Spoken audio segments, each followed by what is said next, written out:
में आपका हार्दिक स्वागत एवं अभिनंदन। आज हम पढ़ेंगे महत्तम समापवर्तक मसर, जिसको हम कहते हैं HCF, हाईएस्ट कॉमन फैक्टर।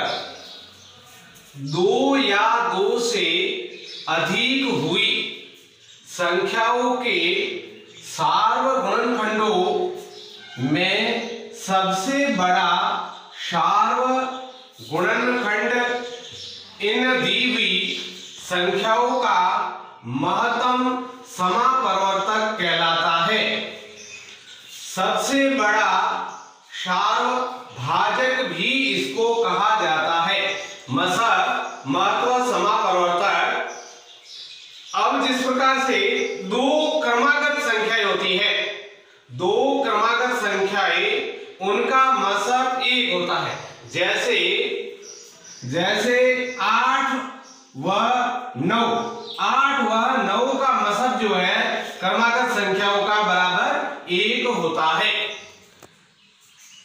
अब है दो क्रमागत सम संख्याओं का मसर। दो क्रमानुसार संख्याएं सम हो तो उन संख्याओं का मसर 2 होता है। जैसे 12 सम संख्या है, 12 के ठीक बाद में क्रमानुसार 16 संख्या है। 12 व 16 का मसर जो है 2 होगा। दो क्रमागत विषम संख्याओं का मसर 1 होता है। जैसे दो क्रमागत विषम संख्याएं हैं, जैसे 3 व 3 के बाद में 5, तो इनका भी 3 और 5 का मसर जो है वो 1 होगा।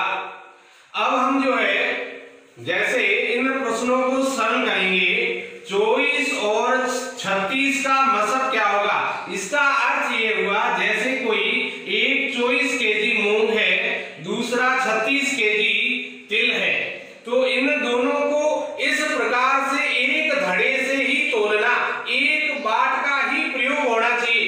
एक धड़ा यानी एक बाट का प्रयोग होना चाहिए जिससे उसको तोला जा सके, अन्य किसी प्रकार के बाट का उपयोग नहीं करना। तो देखिए वह बाट क्या हो सकता है जिसको इन 24 किलो को और 36 किलो को पूरा उन धड़ों के द्वारा तोल सकते हैं। जैसे देखिए 24 के गुणनखंड करेंगे, सबसे पहले हम 24 के गुणनखंड करेंगे। सम संख्या है, 2 का भाग जाएगा, 2 एकम 2 और 2 दूने 4। इसी प्रकार से फिर सम संख्या 2 का भाग जाएगा 6 बार, फिर 6 में 2 का भाग गया 3 बार, फिर 3 विषम संख्या है इसलिए 3 अभाज्य भी है, 3 में 3 का भाग गया 1 बार। इसी प्रकार से 36 के हम गुणनखंड करेंगे, 2 का भाग दिया तो 2 एकम 2, 8 दूनी 16, फिर 18 आ गए भागफल, 2 का भाग दिया 9 आ गए, 9 में 2 का भाग नहीं जाता है इसलिए 3 का भाग देंगे, 3 दिया 9, 3 एकम 3। अब देखिए ये दोनों संख्याएं आ गई। 24 के गुणनखंड जो है 2 गुणा 2 गुणा 2 गुणा 3 और 36 के गुणनखंड है 2 गुणा 2 गुणा 3 गुणा 3। इस प्रकार से अब देखना दोनों में सार्वजनिक रूप से पाया जाए वही संख्या जो है सार्व। जैसे 2 इस संख्या में भी है गुणनखंड में, इसमें भी है तो 2 यहाँ है और फिर 2 यहाँ भी है और इस संख्या में भी है। 2 यहाँ है लेकिन यहाँ नहीं है इसलिए इसका कोई जोड़ा नहीं बनेगा, तो 3 यहाँ भी है और यहाँ भी है, तो ये 3 का जो है सार्व रूप से दोनों संख्याओं में पाया गया है। अब इन जो सार्व रूप से पाए गए जोड़े हैं इनमें से एक अंक लेना, तो इस अंक से 2, ये 2 गुणा 3, 2 दूने 4, 4 दिए 12। 12 एक ऐसी संख्या है, 12 का भाग 24 में भी पूरा जाएगा, 36 में भी पूरा जाएगा। जैसे मैंने कहा था 24 और 36 में ऐसे अनाज है तो उसको तोलना है तो 12 किलो का धड़ा करेंगे तो 12 दूनी 24, ये 2 बार तोला जाएगा और ये 3 बार दिया 36 तोला जाएगा। इसी प्रकार से आगे संख्या जैसे 12 है, 12, 16 और 28 का मसर ज्ञात करना, तो इनके भी हम गुणनखंड करेंगे 12, 16 और 28। अब यहाँ देखिए 2 का भाग दिया 6 बार गया 12 में, फिर 6 में 2 का भाग दिया 3 बार गया, 3 का भाग 3 में दिया 1 बार गया। 16 में अब 2 का भाग देंगे, सम संख्या है तो 8 दूनी 16, फिर 2 का भाग दिया तो 4 दूने 8, फिर 2 का भाग दिया 2 दूने 4 और 2 एकम 2।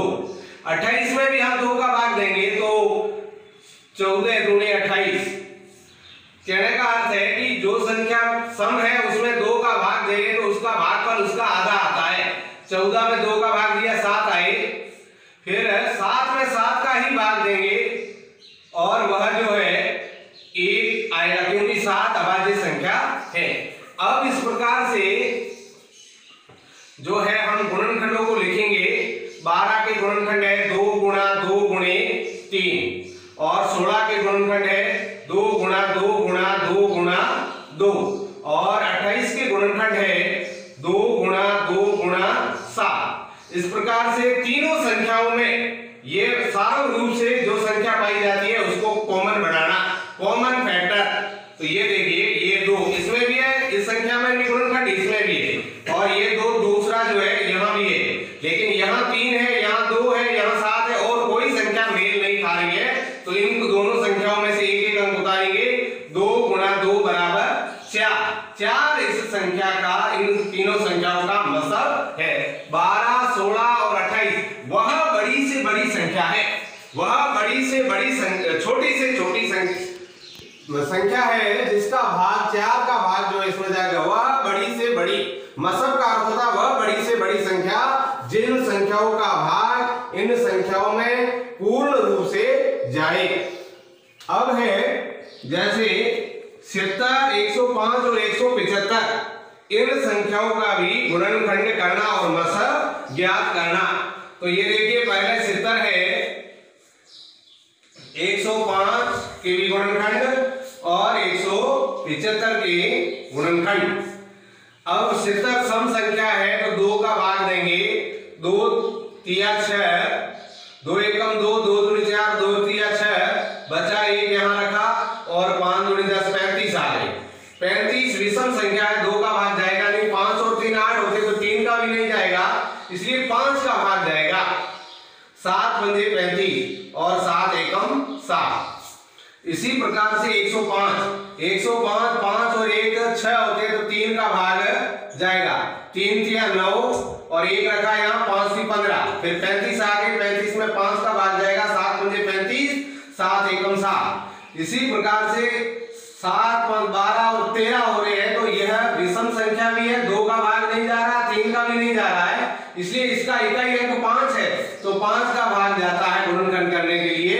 5 तिया 15, बचे यहाँ 2, 17 में से 15 गए, बचे 2, 2 को यहाँ रखने पर 25 हुए, 5 पंजे 25, फिर 5 का भाग दिया 7 आ गया, 5 सत्ते 35 और 7 में 7 का भाग देंगे क्योंकि 7 में अन्य संख्या किसी का भाग नहीं जाता है, अभाज्य संख्या है। अब इसके सारा गुणनखंड ज्ञात करेंगे। 76 का जो गुणनखंड है 2 गुणा 5 गुणा 7 और 105 की गुणनखंड है 3 गुणा 5 गुणा 7। इसी प्रकार से 175 के गुणनखंड है बराबर 5 गुणे 5 गुणे 7। तो यहाँ देखिए इन तीनों संख्या में कॉमन रूप से पाई जाए संख्या 2 यहाँ है, लेकिन इन दोनों संख्या में 2 नहीं है इसलिए कॉमन नहीं है। 5 इसमें भी है, 105 में गुणनखंड में भी है, 175 के गुणनखंड तीनों संख्याओं में है, इसलिए इस संख्या का कॉमन मानेंगे। फिर 7 भी तीनों संख्याओं में कॉमन है। 5 गुणा 7 बराबर 7 पंजे 35। 35 जो है मतलब है, कहने का अर्थ है कि 70, 105 और 175 तीनों संख्याओं की कॉमन संख्या 35 है और वह बड़ी से बड़ी संख्या 35 है जिसका भाग 70 में